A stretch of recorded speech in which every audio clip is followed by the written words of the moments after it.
तुम्ही बघताय की आता या संबंध या भांडवलशाहीच्या अवस्थेमध्ये एक काळ असा होता की तो भांडवलदार मोठा कोण, याचं वजनपणाचं जो सत्ताधारी वर्गावर तो प्रभाव कोण वाढतो, राजकारणात त्याची लॉबी कुठली जाते, तर तो उत्पादन व्यवस्थेचा मालक होता.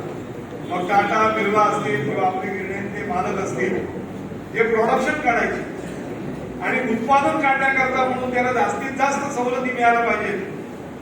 मग त्या पैशाच्या स्वरूपाच्या असतील, जमिनीच्या स्वरूपाच्या असतील, टॅक्स कमी करून पाहिजे असतील, किंवा कामगार संघटना झाल्या तर त्या कामगार संघटना मोडून काढल्या पाहिजे. आणि मोडता आल्या नाही तर गिरणी कामगारांसारखं बिहार करून तिथे मान्यता प्राप्त होईल अशी बसली पाहिजे की ती माझ्या नफ्याला हात लावणार नाही.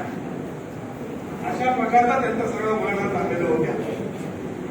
91 साली आपलं धोरण बदललं, त्यांचं आता मनमोहन सिंग चाललेलं आहे. व्यक्ती म्हणून आपल्याला त्यांचं जो विद्वत्ता होती त्यांनी केल्याबद्दल कौतुकच आहे. पण आपल्या देशामध्ये गंजत होते व्यक्ती आणि धोरणामध्ये आपण सरळ विसर करतो. चांगला व्यक्ती असला तर त्याचं धोरण चांगलं असलं असं नाही, 1 रुपया सुद्धा घेत नाही.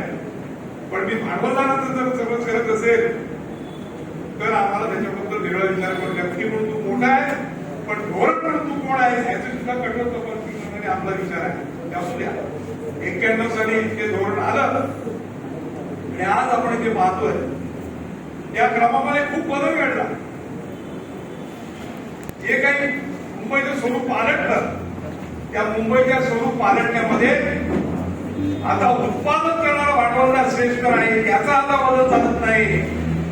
तर जमीन कोणाच्या ताब्यामध्ये आहे, बिल्डर कोण आहे याच्या हातामध्ये हे सगळं डेव्हलपमेंट करण्यासाठी त्याचं आता सगळं चालत आहे. तुम्ही बघताय की घरोघर लढाई चालू आहे. मुंबईमध्ये 1-1 इंच जमीन ही कोणाची भांडवलदार वर्गामध्ये लढाई आहे.